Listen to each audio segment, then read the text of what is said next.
On sul probleeme? Just nii äkitselt kargas Harjumaa Tõdvalküla Nõmme taluperemees Toomas Põder Kanal 2 operaatorile kallale. Reporter käis koos veterinaaridega kontrollimas vihjet, mille kohalikud inimesed olid meile saatnud. Veterinaaridel on täielik õigus külastada loomapidajaid ja kontrollida loomapidamistingimusi. Ja et vihje saadeti reporterile, teatasime loomatohtri kaudu ka peremehele, et oleme tulemas. Üks veterinaarinspektor oli juba kohal ja ta oli teadlik, et me läheme. Vihje, mis Kanal 2-le saadeti, kõneles sellest, et Nõmme talu koerad käisid tee ääres prügihunnikut tuhnimas. Seepeale läksid mõned kohalikud koeri lähemalt uurima ja kirjeldasid neid kui nälginud loomi, kes ka paljast leiba sõid, nagu poleks tükk aega midagi hamba alla saanud.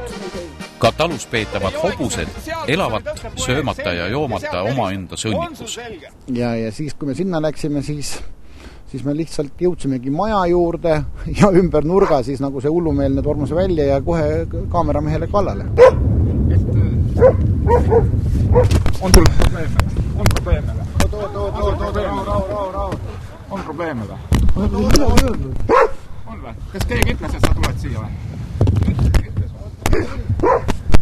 Mulle või? Jah, oli kaebus. Oota, tükid on laua, rahu! Oota, füüsiliselt läheb. Oota. Kas ma küsisin siit või? Küsisin luba. Oota, ma lähen. Arvata võime ära minna.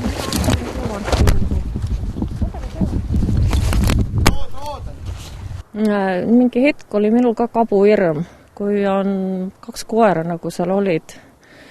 Ja kui peremees kedagi ründab niimoodi, siis minul oli kabuhirm selles mõttes, et ma kartsin, et koerad liituvad. Et see oli meie õnn, et need koerad käitusid nii, nagu nad käitusid. Kui teie olite ära läinud, siis peremees näitas meile rahulikult oma loomi. Ta ei varenud midagi ja suhtles meiega väga rahulikult. Kui ta oleks ennast esitlenud viisakalt ja koheselt, mina olen härra see ja see, minu nimi on see ja see ja ma olen sealt ja sealt. Aga vaatame seda olukorda. Reporter jõuab öelda vaid tervist. Tutvustamise ja filmimise kohta ei jõuta midagi kõnelda. Tervist! Teen kohe niimoodi ära, et on sul probleeme? On probleeme või? Rahu. Toomas Põder ei rahunenud isegi selleks ajaks, kui politsei kohale ilmus. Eriliselt ärritas teda kaameramehe töö. Kuule, minu versioon ei ole ainult. Põhiline versioon oli nagu see, et kui 1 sekund tuleb eetrist, siis sa lööd kõik 3 üksaval maha. Tere tulemast, ole mu külaline, ei jõua ära oodata. Kuule, sa ei ole minu külaline, mees. Sa ei tutvustanudki ennast, kes sa oled. Kuule, tead sa Kuule, ära mind kuleta! Sa ei tutvustanudki ennast. Kõigepealt oli Voogel, siis oli kaamera, mina olin kõige lõpus. Ja tuledki välja, tutvustad ennast. Mind ei huvitagi, kes sa oled või ei ole. See on sinu versioon ja ära tule kuletama, ma ütlen sulle veel. Mingi metsavend hakkab rusikatega veeklema. Kuule, ära kuleta mul sita hunniku tugirais. Praegalt need inimesed mitte kusagilt ei olnud näha, et nad oleks ühest või teised või kolmandad. Ühel meil on mingisugune tobes tutimüts pääs ja mustad teksad ja näeb üsna äbarik välja. Ja niisugused mehed tulid moovi peale, saate aru. Võib-olla nad teevad mingisugust, ma ütlen, multifilm, eks ole. Nii, ja küsimus on nüüd selles, et aga intsident muidugi läks edasi, sest kui nad ei saanud sellest aru. Ja vot siin oligi nüüd see asi, et kui ikka inimene ei saa aru, ta ei saa eesti keelest aru 3 korda vähemalt sai öeldud, siis tuleb näita inimesele koht kätte. Ja ma ütlesin, et ei filmi. Ja siis ma ütlesin, et okei. No selle läbarikul ma võtsin turjas kinni ja tuuseldasin teist natukene. Kuidas aga Toomas Põdra talus siis hobuseid peeti? Hobuseid oli päris mitu. Igaüks oli omas lahtris. Toitumus oli, mõni oli päris heas toitumus ja mõni oli rahuldavas.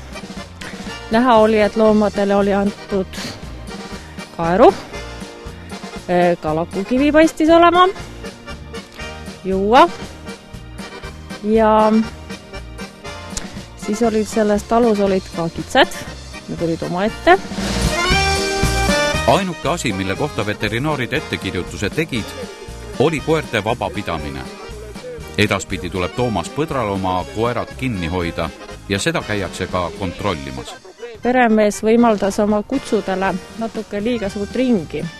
Selles mõttes, et tal ei olnud talul aeda ja koerad võisid omapäid siis valida nii suure jalutuskäiringi, kui nemad tahtsid ja see ei tohi nii olla. Nii tekkiski tüli täitsa tühja asja pärast.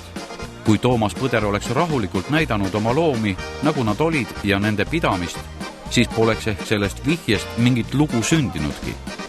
Sest lugu sellest, et kellegi kohta vihjatu osutus valeks, pole ju miski lugu.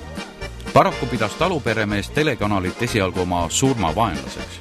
Öeldi kaunis emakeeles, et juhul kui kas või pool sekundit ilmub sellest midagi eetris, et siis sellisel juhul Jürgen Vogel, mina ja kaameramees tapetakse üheselt ära, et seda rõhutati mitu korda, et nii et ma arvan, et Loomakaitse Selts peab endale uue hädaprojekti juhi otsima ja ka teil tuleks otsida endale uusi töötajaid.